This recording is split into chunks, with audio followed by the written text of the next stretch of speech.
Bonsoir à tous, bienvenue sur Public Sénat. Ravi de vous retrouver pour un nouveau numéro d'On va plus loin. Le programme de votre émission, le voici. Notre grand débat autour du remaniement. Ça y est, le gouvernement Philippe III est en place. Le fidèle Christophe Castaner au ministère de l'Intérieur. La protégée de François Bayrou, Jacqueline Gourault, prend du galon à la tête d'un ministère des Territoires renforcé. L'agriculture reste aux mains d'un socialiste. L'opposition parle déjà de rafistolage, d'entre-soi, de jeu de chaises musicales. Emmanuel Macron s'exprime à la télévision ce soir. Hashtag OVPL pour réagir sur Twitter. Notre match des idées, il opposera tout à l'heure Arnaud Benedetti à Jacky Isabello. On s'arrêtera sur l'aspect com de ce remaniement.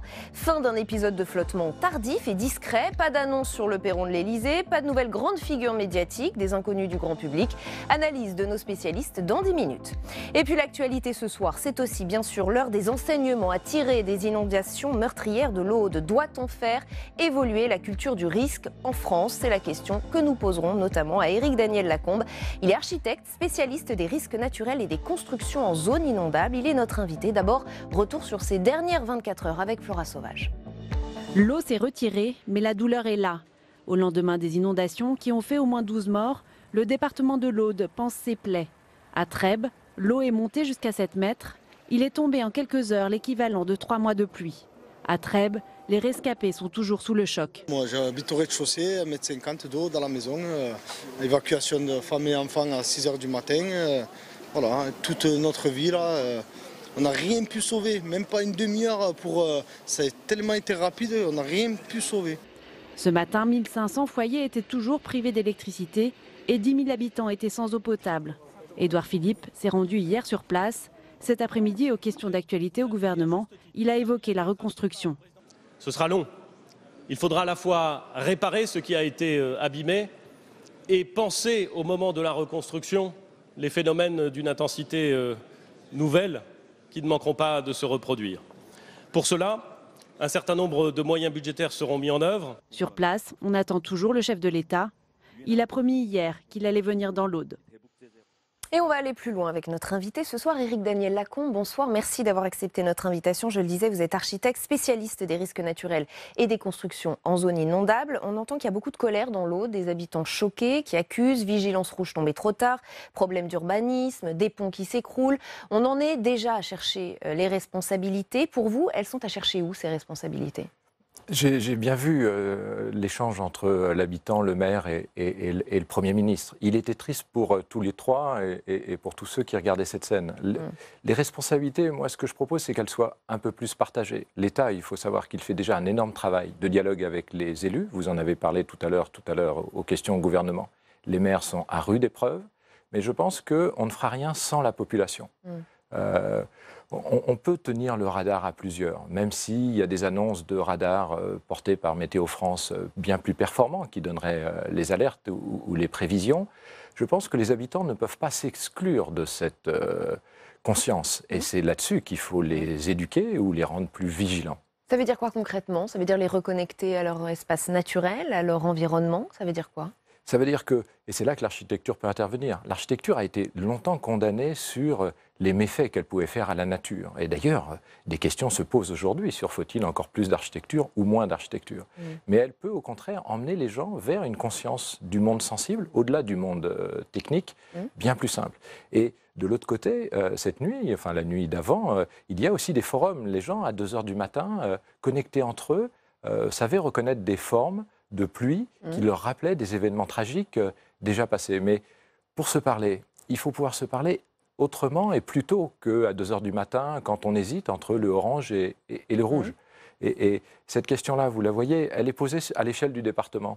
Alors qu'en fait, on pourrait aussi évoquer l'échelle du bassin versant. C'est compliqué de mettre en alerte orange. Rouge, c'est pratiquement jamais le cas, parce que ça ferme la totalité des activités humaines, les manifestations sportives, les rassemblements, alors que on pourrait, dans un quotidien, mais peut-être un quotidien de beau temps, un quotidien du précédent, tous les ministres ont parlé des 300 litres d'eau par mètre carré. Moi, je préférais dire, si j'étais dans une école, 300 bouteilles d'eau par mètre carré. Pour que ce soit concret, pour qu'ils comprennent bien. Et puis, je le ferai en plein mois d'août. C'était déjà le cas. J'étais là-bas au mois d'août, à un moment où ces bouteilles d'eau pourraient rafraîchir tout le monde. Parce que ces pays qui sont très inondés sont ces pays qui sont aussi excessivement secs. Pourquoi on ne reviendrait pas à la période des saisons et l'architecture qui devient de plus en plus étanche, deviendrait elle aussi un lieu d'enseignement. Plusieurs responsables politiques commencent à nous dire qu'on doit faire évoluer cette culture du risque en France, que l'on doit mieux intégrer cette idée de risque. C'est le cas notamment de Xavier Bertrand. C'était sur notre antenne ce matin. On va l'écouter et je vous interroge juste après. Il y a la façon dont les pouvoirs publics se préparent. Et je pense qu'il faut qu'on ait en France une autre culture de la prévention. Il y a des pays où en termes de catastrophes naturelles, on sait exactement quoi faire. Moi-même, je recevrais une alerte orange ou une alerte rouge. Est-ce que je sais comment me comporter par rapport à l'eau qui est très compliquée? Et je pense que là, en la matière, il faut qu'on rentre dans cette culture de la prévention, où là, par exemple, les régions, les collectivités locales, on peut davantage prendre notre place. Vous êtes d'accord avec cela? Il faut rentrer dans la culture de la prévention. C'est à ça que vous pensez? C'est à ça que je pense, mais si vous regardez ce qui se passe à l'issue de ces 2 jours, la prévention va conduire inévitablement, et pour des raisons justifiées, à l'interdiction. Donc on va dire il faut arrêter et il faut interdire de construire. Moi, je à certains endroits jugés risqués. Sur ce qu'on vient de voir, pratiquement à tous les endroits. C'est le problème. Et tous les endroits sont déjà dans ce qu'on appelle les zones rouges des PPRI. Mais qu'est-ce qu'on fait des bâtiments qui sont déjà là? En fait, ils sont dans une zone interdite, mais les bâtiments et les gens sont déjà là. Donc moi, je me bats. D'ailleurs, en dialogue avec l'État et les élus, vous vous en souvenez, Jeannie Lorgeau à Romorantin, pour mener des expériences, pas folles, des expériences réelles de résilience d'un quartier où on est capable de faire rentrer l'eau, la faire monter jusqu'à 1,50 m, surtout la faire ressortir comme un abri qui protège tous les habitants, sur lesquels les évacuations sont plus simples, plus sensibles ou naturelles, et en même temps qui permettent de faire évoluer les évolutions de ces expérimentations. Une fois qu'on a fait ça, si on les interdit, on n'a plus de lieu d'enseignement. J'ai démarré depuis le mois de juillet la même chose sur la vulnérabilité des campings, ce que d'autres appellent l'habitat de plein air. Et je dors 3 nuits par semaine depuis 3 mois sur des zones qui sont toujours près d'une rivière, près de la mer qui monte, près des montagnes qui descendent ou des ruissellements, pour essayer de comprendre les phénomènes, c'est point numéro 1, les évacuations, point numéro 2, et point numéro 3, qu'est-ce qui pourrait nous reconnecter et savoir à quel moment il faut rester et à quel moment il faudrait partir. Si on se prive d'une expérience, on ne saura pas transformer les villages dont on ne cesse de parler depuis 2 jours. Donc adapter nos comportements, adapter notre habitat à cet espace naturel, mais on imagine que ça coûte beaucoup d'argent. Comment on fait très concrètement? Vous voyez bien que les responsables politiques sont mal à l'aise. Ils sont mal à l'aise. La question du beaucoup d'argent, c'est souvent la digue qui revient. C'est la digue qui coûte le plus d'argent. Manhattan va faire un mur tout autour de Manhattan pour se protéger. Grave erreur? Je ne sais pas, mais je réessaye sur la question du beaucoup d'argent. Quand on fait des expériences comme celle de Romorantin, il y a 900 millions de dégâts sur le reste du département. 0 sur ce quartier-là, parce que l'eau n'a fait que traverser. Si vous regardez un peu les assurances, je suis dans beaucoup de colloques avec les assureurs. Combien de temps ils vont nous assurer? Aux États-Unis, seuls les plus riches peuvent encore s'assurer. Donc, pas grave erreur sur Manhattan, mais ce mur, faut-il l'emmener jusqu'à Boston? Faut-il faire le tour du Japon avec? Ou, c'est pour ça que je suis sur les campings, trouver des solutions peut-être plus simples, plus efficaces. Et pas trop coûteuses, c'est possible. Pas trop coûteuses. Les villages dont on a parlé, effectivement, pour l'instant, ils ont des règles sur l'architecture, mais qui font quoi? Remonter les prises d'1 mètre, changer les placo, éviter que l'eau salisse debout. Mais c'est peut-être la totalité d'un village avec un autre aspect. Comment faire d'un village qui serait l'été, l'hiver, au chaud ou à l'eau, un lieu touristique encore plus attrayant? Vous voyez, c'est une transformation qu'il nous faut mener. Le monde se transforme. Pourquoi on ne considérerait pas qu'il faut encore le transformer tous ensemble? Est-ce que vous sentez que vous êtes écouté particulièrement dans ce genre de moments, de catastrophes naturelles, de drames? On se souvient aussi des inondations à Paris, où vous aviez été écouté, mais pas entendu. Est-ce que vous diriez, demain, ils passeront à autre chose et plus personne ne m'écoutera? C'est un peu le cas. Ça ne nous empêche pas d'être vigilants, pour le coup. Depuis 88 à Nîmes, on sait qu'il faut travailler. Je prépare, moi, je suis enseignant tout un ensemble de jeunes architectes à ces questions-là. Ces questions-là ne se régleront pas certainement de ma génération. C'est pour ça que je fabrique des architectes de 25 ans à traiter ces problèmes-là. Mais entendez bien, Rebecca Fitoussi, la question de la transformation, elle ne veut pas nous être posée comme ça. C'est là-dessus que je ne suis pas écouté. Quand je suis dans un endroit, on me dit assez d'architecture. Et je dis peut-être, mais pourquoi pas un peu de transformation? Ces villages seraient magnifiques. Vous imaginez des rez-de-chaussée plus transparents, des rez-de-chaussée qui seraient ouverts comme des marchés l'été, et puis peut-être retrancher l'hiver, des choses qui se développeraient dans les hauteurs. Et ça donnerait des points de vue plus intéressants sur notre monde. Parce que autrement, le monde va se rappeler à nous tout le temps. Réinventer un nouvel urbanisme. Donc, merci infiniment, Éric Daniel Lacombe, d'avoir été notre invité ce soir. Je rappelle que vous êtes architecte spécialiste des risques naturels et des constructions en zone inondable. C'est le moment de revenir sur l'événement politique du jour, le remaniement tant attendu. On va le traiter sous 2 aspects. Les enseignements politiques que l'on traitera tout à l'heure dans le grand débat et puis l'angle communication. Ce sera l'objet de notre match des idées qui va opposer dans un instant Arnaud Benedetti à Jacky Isabello. Que dit cette nouvelle équipe des intentions d'Emmanuel Macron? On répond à cette question juste après ce sujet d'Aurélien Romano. Une mécanique bien huilée que celle de ce remaniement tant attendu. D'abord, un simple communiqué diffusé sur le site de l'Élysée. 4 sortants, 8 entrants.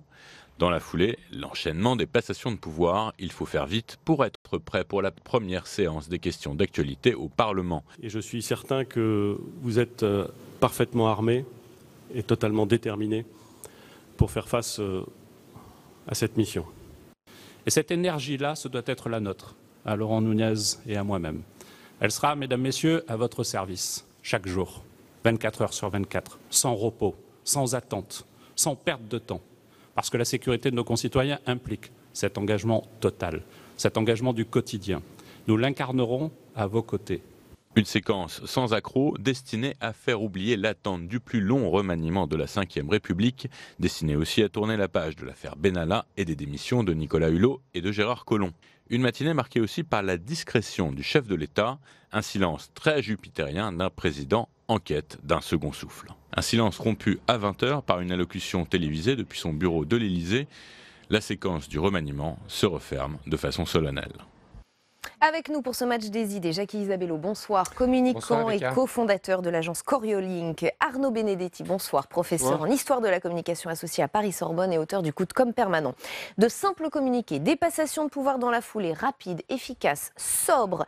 Communication épurée, un quasi non-événement, Jacky Isabello? Je crois que le président de la République avait décidé de faire passer ça comme une lettre à la poste, si j'en crois ce proverbe populaire. Bon, 13 jours pour faire croire que c'est un non-événement, on va dire que les signaux sont un petit peu asymétriques et antagonistes. Maintenant, il y a des choses assez intéressantes. Toutefois, il faut passer assez rapidement à autre chose parce que s'il s'agit d'analyser quel est le poids politique du MoDem que personne ne connaît, de l'entrée dans le gouvernement du fameux groupe de Poitiers que les seuls analystes politiques connaissent et dont on dit que s'ils n'avaient pas été intégrés, ils pourraient éventuellement devenir des opposants, voire des frondeurs. Et puis analyser le poids politique de Agnès Roser-Rupaché, qui est la directrice générale de la Compagnie des Alpes. Je pense qu'on va perdre assez rapidement notre grand public. Donc, maintenant que c'est fait, tout le monde au boulot. Et puis surtout, on a enfin un ministre de l'Intérieur. La semaine dernière, quelqu'un me disait, mais maintenant d'être ministre, on a l'impression que ça fait partie du paysage et que c'est juste une distinction. Et je lui rappelais quand même que le ministre de l'Intérieur est le patron des pompiers, de la police, de la gendarmerie. Ça fait quasiment 500 000 personnes. Et quand on est dans des situations délicates, il faut qu'il y ait un patron à la tête de la boutique. Ça tombe bien parce que dans l'autre, je pense qu'ils seront ravis que le ministre de l'Intérieur mette toute son ardeur à les aider et en tout cas à ce que les forces de l'ordre soient au plus près des populations. Arnaud Benedetti. Vous savez, ce remaniement, en fait, il avait 3 objectifs. D'abord, montrer que Emmanuel Macron n'avait pas perdu la main et pouvait reprendre la maîtrise des horloges, de l'agenda médiatique, de l'initiative communicante. Ça a duré 14-15 jours. Manifestement, ça s'est quand même fait non sans tension politique. Ça a paru dans la presse. Donc, je ne suis pas sûr que l'objectif ait été quand même totalement atteint. Deuxième objectif, c'était de banaliser l'événement. C'est-à-dire qu'en fait, on a le sentiment qu'il s'agit d'un événement qui pourrait se dérouler dans la réorganisation d'une entreprise. Donc finalement c'est un événement technique et c'est pas fondamentalement un événement politique. D'ailleurs il y a quelques années on aurait plus parlé de remaniement technique que de remaniement politique parce que sur le fond les équilibres politiques vraiment à l'œil nu n'apparaissent pas à première vue comme des modifications essentielles dans l'architecture générale de la majorité. Et le troisième objectif, alors qui rejoint un peu le deuxième, c'est de montrer que le macronisme faisait encore un peu rêver, c'est-à-dire qu'il avait une capacité d'attractivité qui pouvait faire entrer des gens qui étaient à la marge, si vous voulez, de la majorité. Alors, on fait rentrer M. Guillaume, sénateur socialiste, mais quand même proche de Valls, comme ministre de l'Agriculture. On fait rentrer le patron du groupe parlementaire Agir, des députés reconstructifs, pour quelque part donner l'impression que la majorité s'agrandit. Je ne suis pas sûr que ça ait un effet fondamental dans l'opinion et dans la perception de ce remaniement. Parlons de ce casting. Je voudrais qu'on regarde les nouveaux visages de cette équipe, parce que Castaner et Gouraud, on les connaissait. Didier Guillaume, Franck Riester, Gabriel Attal, Marc Fesneau aussi, du moins un peu. Mais je voudrais qu'on regarde vraiment les nouveaux visages, ceux qu'on ne connaît pas du tout. Laurent Nunez, secrétaire d'État auprès du ministre de l'Intérieur. Christelle Dubos, secrétaire d'État auprès de la ministre des Solidarités et de la Santé. Agnès Pannier-Runacher, secrétaire d'État auprès du ministre de l'Économie et des Finances. Emmanuel Vargon, secrétaire d'État auprès du ministre de la Transition écologique et solidaire. Grand déficit de notoriété, parfaitement inconnu du grand public. Ça peut poser un problème ou au contraire, ça envoie le message selon lequel on se recentre sur le fond et on n'a plus de ministre star. Alors, pour l'instant, on ne les connaît pas. Mais moi, j'ai la chance de connaître un petit peu ces deux ou trois dernières dames. Ce sont des très beaux profils. Emmanuelle Vargon, elle a été patronne de la Direction générale de l'emploi et de la formation professionnelle. Donc, elle a été formée aux négociations dans l'univers du social. Donc, c'est quelqu'un qui ne va pas se laisser manipuler comme ça. Et si ces hauts fonctionnaires qui sont passés par le privé émergent aussi bien qu'a émergé Madame Schiappa, eh bien, dans quelques mois, on dira que ça a été très bonne pioche. Une révélation, peut-être. Laurent Nunez, bon, c'est juste la bête que n'importe quel politique aimerait avoir, le Pandro de Macron, le Pechnard de Sarkozy. C'est quelqu'un qui connaît extrêmement bien la boutique, qui connaît bien les équilibres entre la police et la gendarmerie, qui a vraiment travaillé le terrain. Et en plus, c'est quelqu'un qui est passé par ce qu'on appelle le 3e tour de l'ENA. Donc, il est arrivé et puis il est parfaitement Castanero-compatible puisqu'il a été préfet des Bouches-du-Rhône. Donc ça, c'est un point assez important. Donc cette équipe à l'intérieur qui a besoin d'être extrêmement solide dans des périodes d'élection, parce qu'on sait que le ministre de l'Intérieur touche les dossiers sensibles. On sait pourquoi M. Darmanin n'a pas été nommé. Eh bien là, Nunez et Castaner, ça va faire une très belle équipe. Donc là-dessus, je pense que ces gens-là, dans quelques mois, on dira que ça a été un très beau coup. Et très honnêtement, pour voir un peu ce qu'ils peuvent donner, on ne risque pas d'atteindre un accident industriel comme on a pu le voir dans certains autres ministères. On n'en rajoutera pas avec ceux qui sont partis. Mais on est quand même loin des Nicolas Hulot et des Laura Flessel. Je suis d'accord. Ceci dit, vous savez, dans d'autres époques, d'autres gouvernements ont fait rentrer des ministres ou des secrétaires d'État qui finalement avaient une faible visibilité. Ce qu'il y a de nouveau, vraisemblablement, c'est l'équilibre entre les ministres politiques et les ministres non politiques. Finalement, on a pratiquement autant de ministres qui n'ont pas une expérience politique, électorale, que de ministres qui en ont, peut-être voire même plus. Donc c'est le changement d'équilibre, en effet, qui quelque part peut poser problème. Parce que, en fin de compte, la vraie difficulté, c'est que, encore une fois, l'activité politique n'est pas une activité comme une autre. C'est pas une activité d'entreprise. C'est pas une activité d'administration. C'est une activité qui fait appel à des qualités qui sont autres que celles de la gestion d'une entreprise ou de la gestion d'une administration.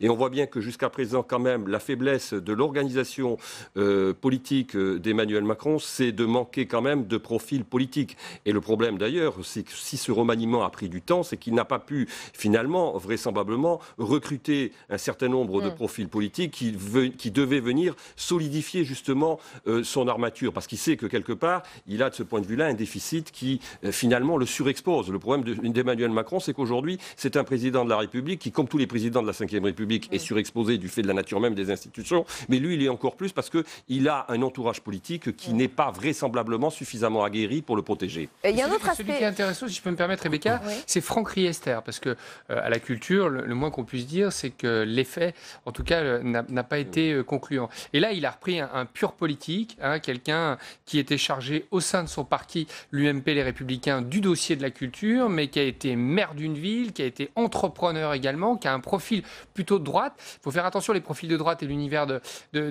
la culture. Donc là, il y a une vraie carte à jouer. Je pense que c'est quelqu'un qu'on va beaucoup voir et ça sera intéressant de l'analyser. Et je crois que le pari est assez osé de la part d'Emmanuel Macron, tant d'un point de vue politique, parce qu'on pressent derrière la désignation, la nomination de Franck Riester, que se dessine un accord politique dans la perspective des européennes, et en même temps un profil assez atypique pour s'occuper de la culture. Il y a un autre aspect qui ressort de ce long épisode de remaniement, c'est peut-être le rééquilibrage dans la répartition des rôles entre Édouard Philippe et Emmanuel Macron. Le chef de l'État semble rester particulièrement discret. À peine 5 minutes d'intervention à la télévision ce soir, au profit d'un Premier ministre décidément en première ligne depuis 15 jours. D'ailleurs, ses apparitions médiatiques sont quasi quotidiennes. Édouard Philippe est-il le grand gagnant de cette séquence? Dans les sondages, ça commence à se dessiner. Regardez l'enquête Kantar TNS parue il y a quelques jours. Pour la première fois, Édouard Philippe dépasse Emmanuel Macron. 31% des Français interrogés déclarent faire confiance au Premier ministre contre 30% pour son président. Il commence à sortir du lot, très sérieusement, Arnaud Benedetti.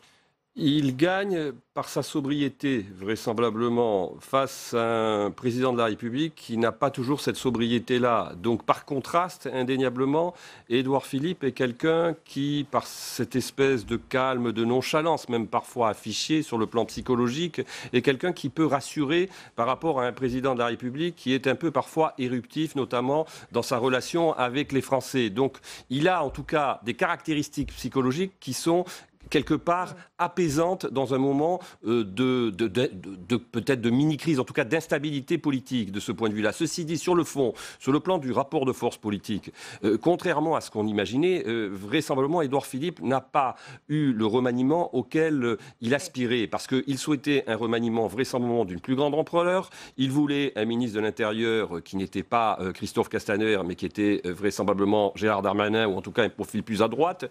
Donc le rééquilibrage politique que souhaitait à l'intérieur de la majorité, d'ailleurs plus favorable à la droite du macronisme, ne s'est pas déroulé. Donc oui, certes, Édouard Philippe, sur le plan de l'image, semble sortir renforcé de cette séquence. Il faut être très prudent parce qu'on est dans une séquence et que ça peut là aussi bouger très rapidement. Mais le poids politique à l'intérieur de cette majorité, manifestement quand même, reste du point de vue, en tout cas des équilibres, plutôt en faveur du président de la République. Ce qui est d'ailleurs normal sous la Ve République. Alors, je n'aurais pas forcément tout à fait la même lecture. Je pense qu'on nous a beaucoup abusé. Édouard Philippe n'a jamais pensé à un moment qu'un ministre de l'Intérieur sarkozyste pouvait prendre la main au sein de la Macronie. Mais par contre, on l'a beaucoup distillé, il y a eu pas mal de manipulations avec l'instrumentalisation du nom de Pechnard. Toutefois, Édouard Philippe a marqué pendant cette séance un fait, c'est qu'il a grandi, il a passé un étage. Et désormais, il discute face à face, d'homme à homme avec le président de la République, de Mister Nobody. Il est devenu Mister Somebody. Donc ça, c'est affirmé. Toutefois, il est très malin. Il n'était surtout pas là pour provoquer une énième crise politique avec le président de la République. Et puis après, certains équilibres lui sont plutôt favorables parce que vous savez, avec François Bayrou, on ne l'a pas beaucoup entendu, mais François Bayrou, il a dit « ça se fera comme ça et je veux tant de personnes en plus ». Et le président de la République lui a donné. Et vous avez vu, quand on ne l'entend pas, François Bayrou, eh bien François Bayrou, c'est un allié potentiel pour Édouard Philippe demain. Et les groupes Agir, les Macron compatibles, eh bien également. Donc, par petites touches, eh bien, Édouard Philippe a de plus en plus d'importance quand même dans le gouvernement. Et alors, au milieu de tout ça, sont intervenues les perquisitions au siège de la France Insoumise et chez Jean-Luc Mélenchon. Furieux, le leader du parti s'est livré à une séquence de communication en 2 temps. Voici le premier temps, vidéo selfie chez lui. Regardez. Mes amis arrivent à tous les sièges. Nous sommes perquisitionnés chez tout le monde.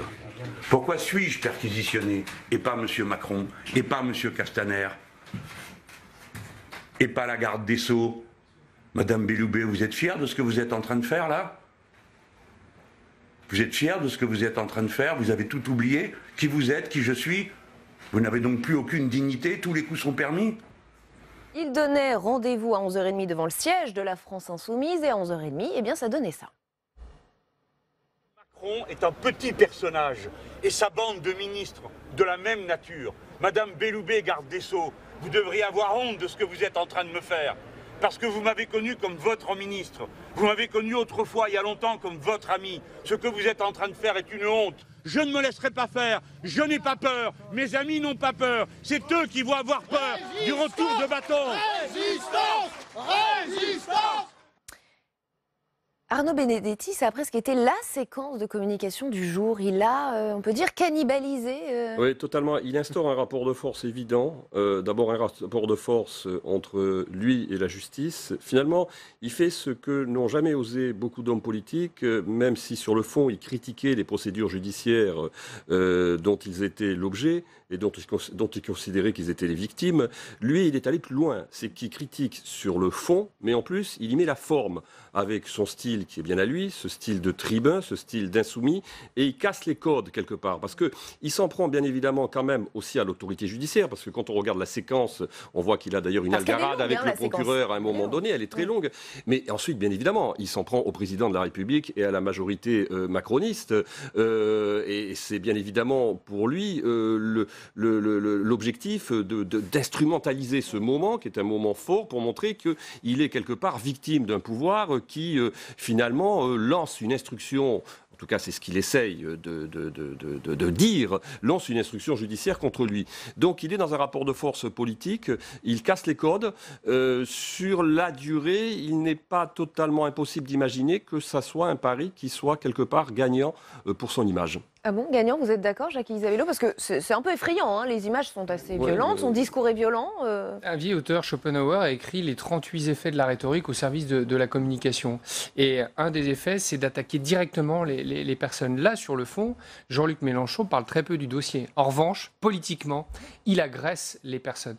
Nicole Belloubet n'est pas à la tête de la procédure qui est en place. Il y a des chambres de l'instruction pour aller attaquer sur la forme ou sur le fond le dossier. Toutefois, il a été et il est encore un immense personnage politique. Il a cette faconde et cette verve qui fait qu'il a l'arme ultime pour pouvoir agréger ou faire venir à lui l'opinion publique. Et puis, un homme de 65 ans, il maîtrise parfaitement bien la communication numérique. Vous avez vu qu'il nous a fait un Facebook Live pour dire aux gens, regardez à quel point je suis harcelé. Donc vous, qui êtes journaliste, vous savez que le principe de proximité, c'est une règle cardinale dans les médias. Eh bien là, il a fait de l'hyper-proximité. Il nous a dit, venez voir comme je vais être torturé par la justice. Un peu à la manière de ce qui pourrait se faire, je ne sais pas, par exemple au Venezuela, je ne sais pas. En tout cas, c'est quelque chose qui marche absolument. Oui, je suis un peu étonnée que vous me disiez que, après tout, ça peut être gagnant sur le plan de la com, parce qu'effectivement, c'est quand même des séquences, je le disais, un petit peu violentes. Il prétend aux plus hautes fonctions de l'État. Est-ce que c'est compatible avec... Il se victimise de toute façon dans cette affaire. Ce qu'il y a de très... je rejoins Jackie, c'est-à-dire qu'il saisit l'attention de l'instant. Vraiment l'attention de l'instant, il en fait un instrument de communication avec ce Facebook Live et il veut montrer que quelque part il y a un pouvoir politique, parce que c'est ça qu'il dit d'une manière subliminale, qui s'attaque à lui parce qu'il est de fait le premier opposant à ce pouvoir.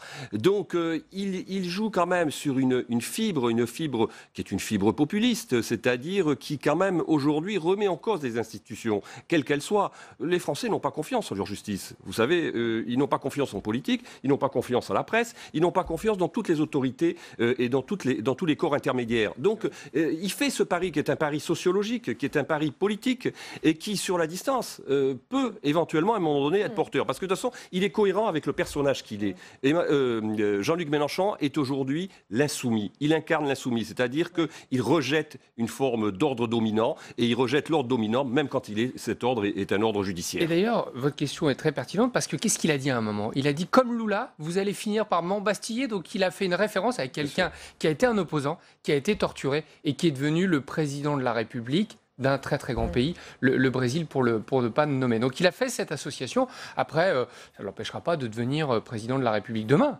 Il y aura juste à savoir si l'enquête va à son terme et s'il est coupable ou pas de ce que la justice semblerait lui reprocher. C'est ça le point principal. Et pour l'instant, eh bien là où c'est génial, c'est qu'on élude tous ces aspects-là. Et c'est du spectacle. Merci à tous les deux d'avoir participé à ce match des idées. Place au grand débat dont va plus loin.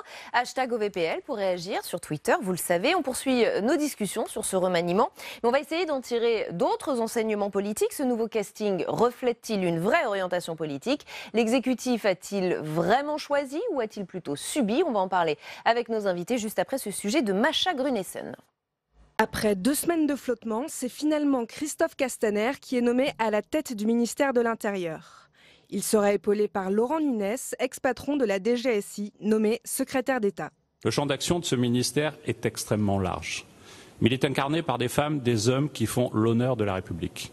C'est Marc Fesneau, président du groupe Modem à l'Assemblée, qui obtient le poste de ministre des Relations avec le Parlement. Un grand ministère de la cohésion des territoires est confié à Jacqueline Gourault. Actuelle ministre auprès du ministre de l'Intérieur, cette spécialiste des collectivités territoriales sera épaulée dans sa tâche par 2 ministres, Sébastien Lecornu, auparavant secrétaire d'État à l'environnement, et Julien Denormandie. Exit Stéphane Travers, c'est Didier Guillaume, ancien patron du groupe PS au Sénat et proche de Manuel Valls, qui est nommé au ministère de l'Agriculture. À la tête du ministère de la Culture et de la Communication, c'est le président du groupe Agir et député de Seine-et-Marne, Franck Riester, qui est nommé en remplacement de Françoise Nyssen. Parmi les femmes nommées au gouvernement, Emmanuelle Wargon, ancienne conseillère de Bernard Kouchner et ex-responsable de la communication de Danone au poste de secrétaire d'État au ministère de la Transition écologique et solidaire. Christelle Dubos, députée En Marche de Gironde, est nommée secrétaire d'État auprès d'Agnès Buzyn, ministre des Solidarités et de la Santé. Elle a notamment travaillé durant 20 ans dans le secteur des affaires sociales. Agnès Pannier-Runacher est nommée au poste de secrétaire d'État auprès du ministre de l'Économie Bruno Le Maire. Issue de la société civile, cette inspectrice des finances succède à Delphine Gény-Stéphan. Le président de la République réunira dès demain les nouveaux membres du gouvernement lors du prochain Conseil des ministres. Avec nous pour le grand débat dont va plus loin ce soir, Alexandre Devecchio, bonsoir, journaliste politique au Figaro. Jérôme Fourquet, bonsoir, directeur du département opinion à l'IFOP. Bruno Dive, bonsoir, éditorialiste à Sud-Ouest, président de l'association de la presse ministérielle. Et on attend Yves Deray, rédacteur en chef du Parisien Week-end, qui va nous rejoindre dans quelques secondes. Je voudrais tout de suite vous faire rebondir sur ce commentaire de l'Élysée ce matin à l'annonce du remaniement. Une équipe renouvelée, dotée d'un second souffle, mais dont le mandat politique reste le même. Vous le voyez, ce second souffle, Alexandre Devecchio ? Non, pas vraiment. Justement, on avait quand même Nicolas Hulot dans ce gouvernement. On avait au moins une apparence de nouveauté, de modernité, que là, on n'a plus d'une certaine manière. C'est le début de la fin du Nouveau Monde, puisqu'on a le retour des apparatchiks, en quelque sorte, avec Christophe Castaner, qui en est le symbole. D'ailleurs, on peut se demander, je parlais du Nouveau Monde, s'il a jamais réellement existé, ou si Macron était plutôt, justement, les derniers feux d'un vieux monde qui n'en finit pas d'agoniser. Bruno Dive, si on résume, on a Didier Guillaume, un ancien PS, Franck Riester, UDI, Jacqueline Gourault qui prend du galon, elle vient du Modem, Marc Fesneau, Modem également. Est-ce que finalement, c'est pas la victoire du centre et même, j'allais dire, peut-être la victoire de François Bayrou ? Ah oui, il y a incontestablement un renforcement du Modem. Bon, il faut dire qu'il partait de très bas. Il avait 2 secrétaires d'État depuis son propre départ du gouvernement il y a 1 an. Ça a été le Premier ministre à devoir quitter le gouvernement, le Premier ministre d'État. Il partait de bas. Donc là, il y a un renforcement il y a Jacqueline Gourault qui prend en effet de l'importance. Et puis l'entrée de Marc Fesneau. Mais on attendait des juppéistes, peut-être des sarkozystes. On s'aperçoit finalement que c'est plutôt du côté de François Bayrou. Vous l'avez rappelé, oui, c'est le renforcement du centre, mais il y a aussi renforcement concomitant à gauche et à droite avec Didier Guillaume, ex-socialiste, et Franck Riester, plutôt juppéiste. Mais vous l'avez dit, c'est assez limité. Pourquoi ? Parce que on s'aperçoit, je trouve que la grande leçon de ce remaniement, c'est que le nouveau monde, comme dit Alexandre, c'est finalement un vivier qui est tout de même assez un peu tari. La vague dégagiste de l'an dernier a fait quand même à limiter les ressources humaines, pour parler comme Muriel Pénicaud. De la parler de choix par défaut. Et ça peut parfois être des choix par défaut. Et aujourd'hui, ceux qui auraient osé franchir le pas il y a 15 mois, quand tout allait bien pour Emmanuel Macron, ils hésitent à le faire. Et donc, il y a un problème visiblement de recrutement. C'est aussi vrai pour la société civile, comme on dit, que pour la société politique. Regardez ce que dit dans son communiqué Bruno Retailleau, qui est le président du groupe LR au Sénat. Ce remaniement apparaît comme un rétrécissement du macronisme de moins en moins attractif. Jérôme Fourquet, vous êtes d'accord ? Bon, il y a des effets de tribune, ou des propos de tribune évidents. On l'a dit quand même si ça a pris 2 semaines pour remanier. Donc effectivement, les vocations se faisaient attendre et se faisaient plus désirer. Néanmoins, on voit quand même qu'il y a la capacité de ce président de la République à encore aller chercher des gens qui viennent d'horizons politiques différents, y compris de gens qui viennent aussi du secteur privé. Donc je ne parlerai pas, moi, de rétrécissement de l'assise politique du macronisme. Mais d'un macronisme un peu moins attractif. Est-ce que il est moins attractif, c'est incontestable. Et Emmanuel Macron est en voie de normalisation. Hein. Il a connu ses premiers couacs, ses difficultés politiques. On voit là qu'il faut 2 semaines pour remanier. Et on se presse moins pour le rejoindre. Hein. Et on se presse moins pour le rejoindre. Effectivement, on a fait fuiter que telle ou telle personnalité pressentie avait refusé de les rejoindre. Donc, notamment Dominique Bussereau. Alors ça, vous m'apprenez, voilà. Donc il y a encore la capacité à agréger des gens de sensibilités différentes. Je pense que c'est ça qui fait l'ADN d'En Marche. Néanmoins, effectivement, c'est moins attractif que par le passé. Il ne faut pas en attendre, en tout cas sondagièrement parlant, de rebond dans les semaines ou les mois qui viennent. Quand on regarde historiquement, il n'y a aucun remaniement qui s'est traduit par une remontée rapide de la popularité du président de la République. Alexandre Devecchio, le fait d'avoir autant attendu avant ce remaniement, est-ce que ça n'a pas aussi créé une déception? Est-ce qu'aujourd'hui, tout le monde ne se dit pas tout ça pour ça, finalement? Oui, ou tout ça pour Casta, comme l'a dit un hebdomadaire concurrent. Marianne, pour ne pas le citer, c'était assez amusant. Oui, sans doute, ça a créé un effet de déception et on peut se demander pourquoi il a fallu autant de temps. Donc on a commencé à y répondre. Effectivement, Macron apparaît moins fort que par le passé. Il n'est plus maître des horloges, même s'il aimerait bien le faire croire. Donc effectivement, pour moi, c'est un rétrécissement. Un des faits marquants de ce remaniement, c'est la nouvelle architecture du ministère des Territoires. Jacqueline Gourault devient donc ministre de ce grand ministère de la cohésion des territoires et des collectivités locales. Pour l'épauler, 2 ministres, pas des secrétaires d'État, 2 ministres. Sébastien Lecornu, ministre chargé des collectivités territoriales, et Julien Denormandie, qui devient ministre en charge de la ville et du logement. Avant de vous entendre sur le message politique envoyé par cette réorganisation autour des territoires, je voudrais qu'on écoute justement Jacqueline Gourault, qui était tout à l'heure au micro de Tam Tranui au Sénat. Je suis en dialogue avec les élus locaux tous les jours. Aussi bien quand je les reçois dans mon ministère que quand je suis sur le terrain pour des congrès des maires. Encore récemment, l'Isère, par exemple, le dernier en date la semaine dernière. Donc j'ai toujours parlé aux élus locaux. Alors il y a des incompréhensions, il y a besoin de pédagogie, il y a besoin d'explications, certes. Et puis, il faut aussi, pour s'aimer d'amour, il faut être 2. Donc le gouvernement va, à nouveau tendre la main à certaines associations d'élus, je dis certaines, parce que d'autres sont déjà en relation permanente avec nous, et j'espère bien, vraiment, que le dialogue sera, sera pratiqué par tout le monde. Et justement, réaction d'Hervé Morin, président de l'Association des régions de France, sur Twitter. Heureux qu'il y ait une ministre des Territoires qui pourra être notre interlocuteur avec une femme d'expérience, qu'est Jacqueline Gourault. Mais ça ne doit pas être seulement un symbole. Nous attendons des actes sur l'Association des Territoires aux politiques qui les concernent. Bruno Dive, sur le papier, c'est tout de même un symbole fort, cette femme, Jacqueline Gourault, qui est très expérimentée, qui a été maire pendant plusieurs années. Oui, visiblement, il y avait une volonté de se réconcilier avec les élus locaux qui, vous le savez, sont en pleine fronde depuis plusieurs mois. Ça a été l'un des objectifs de ce remaniement. C'est pour ça que ils avaient pensé à Dominique Bussereau. Finalement, c'est pas lui qui n'a pas voulu, c'est eux qui ont pensé à un autre dispositif. Je ne sais pas très bien pourquoi, mais ça s'est passé comme ça. Mais en tout cas, il y avait visiblement la volonté de renouer le fil. C'est vraiment le grand enseignement politique de ce remaniement. Alors, ça parle peut-être pas à l'ensemble de la population, mais ça parle certainement aux élus locaux.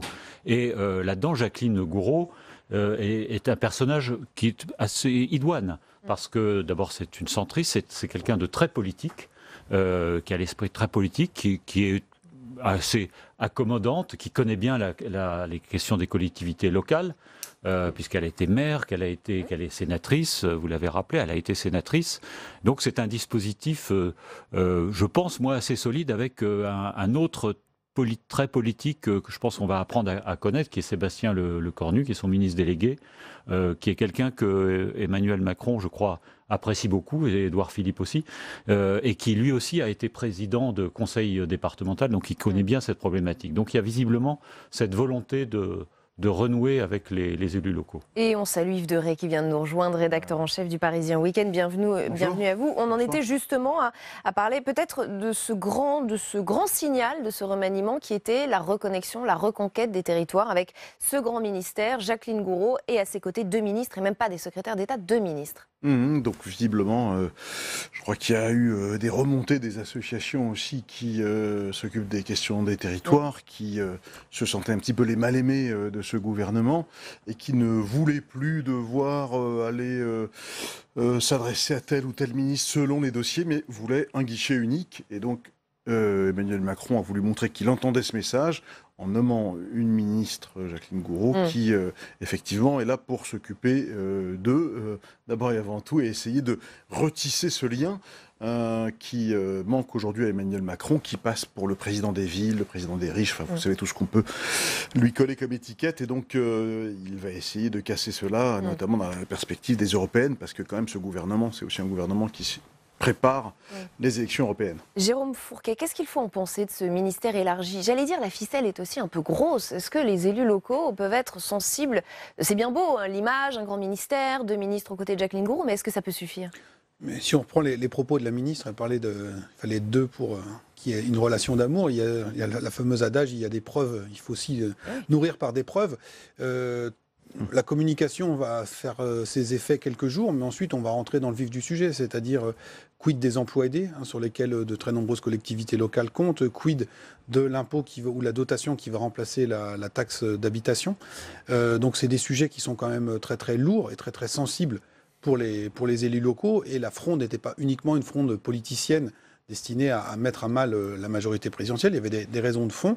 Donc je ne suis pas convaincu que tout cela soit de nature à calmer, en tout cas sur le long terme, les inquiétudes et la bronca des élus. On pourrait faire un parallèle avec un premier coup de com' qui avait été tenté au moment de la composition du premier gouvernement, avec la nomination de Nicolas Hulot à un grand ministère de l'Environnement. On allait voir ce qu'on allait voir. Et puis, vous voyez que Nicolas Hulot est parti et que les associations environnementales sont restées sur leur faim concernant cette problématique, alors même que nous voyons dans l'opinion, on a vu les résultats des élections en Belgique ou en Bavière récemment, que les attentes des opinions publiques européennes sont de plus en plus fortes sur cette question-là. Donc c'est une chose d'entendre le message et d'y répondre par des actions de communication politique, c'en est une autre de mettre en place des mesures qui soient de nature à faire descendre la température. Sauf que ce n'est pas du tout le même genre de personnalité. Parce que ce n'est pas une personnalité médiatique. C'est un personnage emblématique, médiatique, qui connaissait bien les dossiers, mais pas du tout politique. Jacqueline Gourault et Sébastien Lecornu sont des personnages vraiment politiques. Donc je pense que on verra s'ils gagnent les arbitrages. On verra après ce qu'ils peuvent leur donner. Mais enfin, on peut parier qu'ils vont renouer le fil avec les associations. Il faut donner des choses, il faut donner du grain à moudre aussi. C'est aussi la défaite des technos. Ce gouvernement, Macron jusqu'ici était tout puissant et pensait pouvoir sauter les corps intermédiaires, faire sans les partis politiques, faire sans les politiques enracinés sur le terrain.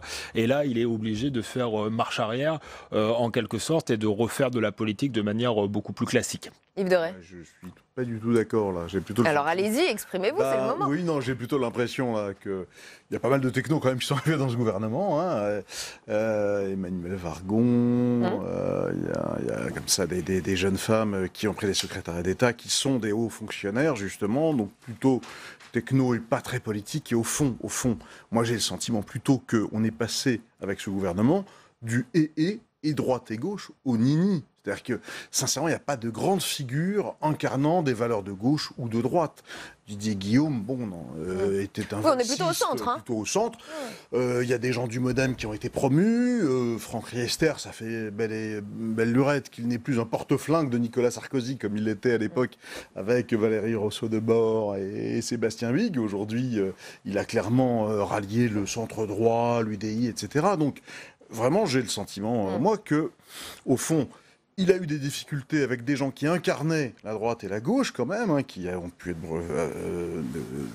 François Bayrou, incarnait une puissance politique. Gérard Collomb était un socialiste, quand même, qui incarnait des vraies valeurs socialistes. Et puis là, il a dû...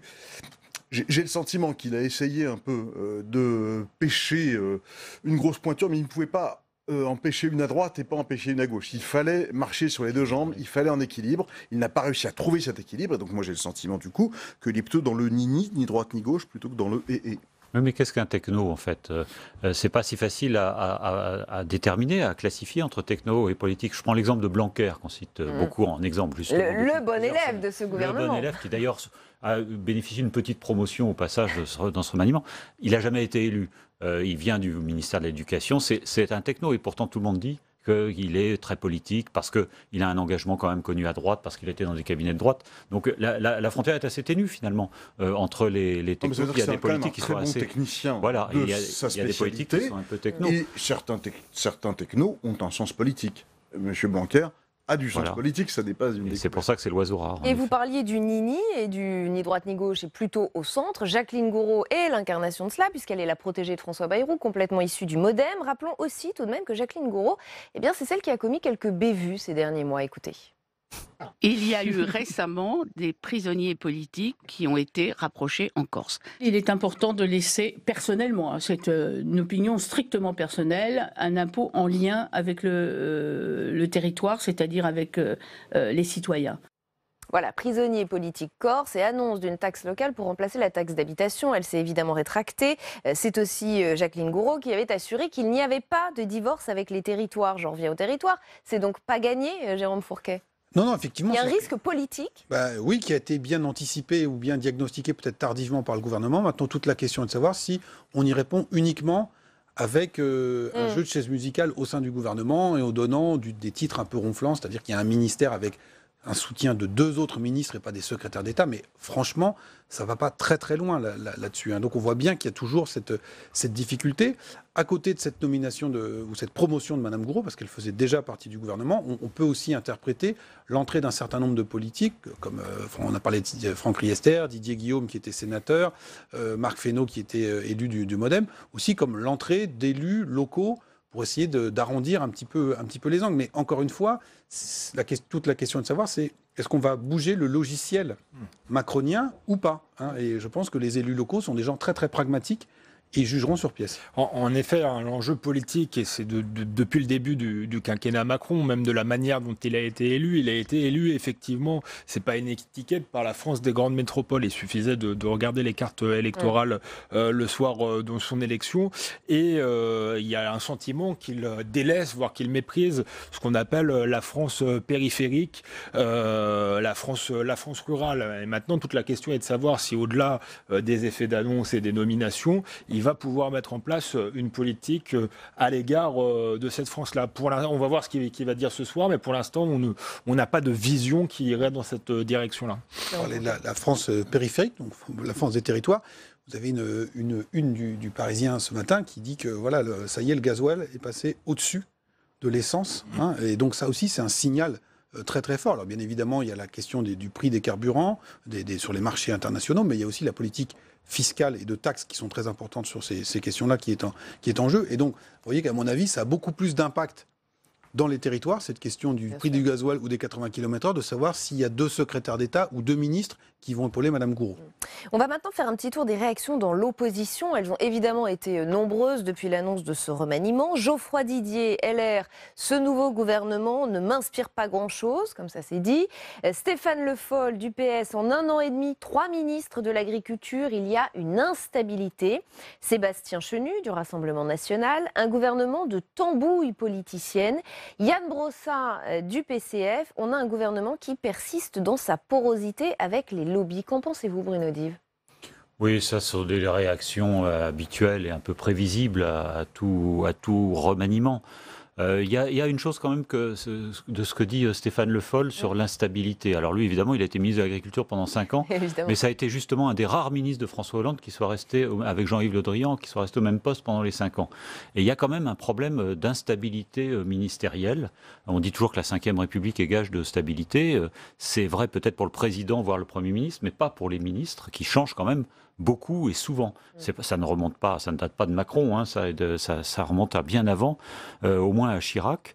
Et c'est vrai que c'est un vrai problème de voir que l'agriculture, en effet, connaît son 3e ministre, que la défense a déjà connu 2 ministres, que la justice en a déjà connu 2, tout ça. Et Emmanuel Macron promettait le contraire, il me semble. Emmanuel Macron promettait, en effet, qu'il y aurait une stabilité. L'idée, c'était quand même les grands ministres soient nommés là pour 5 ans. Et là, de ce point de vue-là, c'est évidemment un échec. Alors, est-ce que, par exemple, Christophe Castaner, parce que là aussi, l'intérieur, il y a tout de même une énorme instabilité au ministère de l'Intérieur, n'oublions pas que sous François Hollande, il y a eu 4 ou 5 ministres, il y en a eu 3 en 6 mois, avec Bruno Le Roux, on les a déjà oubliés, Mathias Fekl, et puis Gérard Collomb qui est arrivé, voilà, et on a vu comment ça s'est terminé. Et donc, est-ce que Christophe Castaner, parce que finalement on en parle très peu ce soir, va rester jusqu'à la fin du mandat présidentiel? Pourquoi cette question ? Non, je me la pose parce que c'est un gage parce que c'est un gage de stabilité, parce que c'est un homme de confiance du président de la République. S'il n'est pas là pour 3 ans et demi, ça veut dire quand même qu'on est dans une sorte de déliquescence.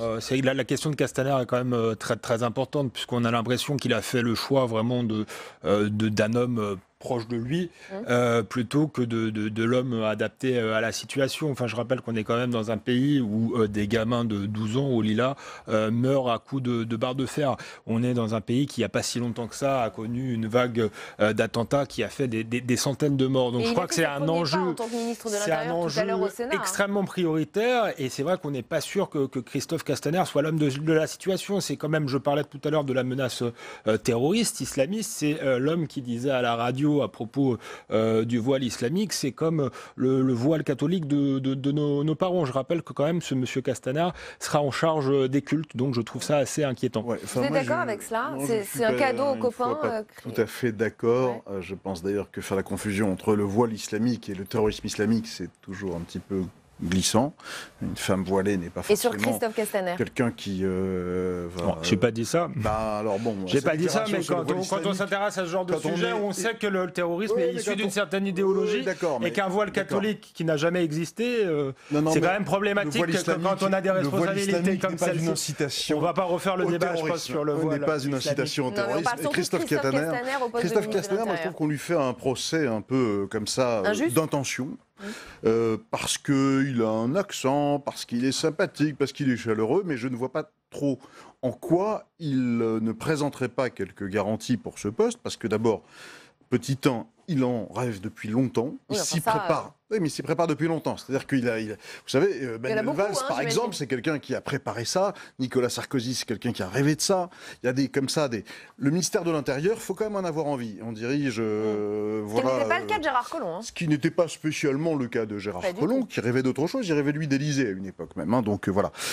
Tandis que Castaner, lui, son ambition, elle se situait vraiment ici. Et n'oublions pas qu'on lui a quand même adjoint un secrétaire d'État qui est l'ancien patron de la DGSI, Laurent Nunez, qui lui est un spécialiste pour le coup de la spécialité, qui à la fois connaît les policiers, les gendarmes, qu'il faut arriver à faire travailler tous ces gens ensemble. C'est pas toujours simple, et même parfois sur des terrains d'opération. Donc là, je crois que Emmanuel Macron a composé un attelage avec effectivement, on ne peut pas le nier, un homme de confiance, et il voulait cela depuis le début à ce poste-là. C'est pour ça que les hypothèses Darmanin, etc., en fait, ont fait long feu.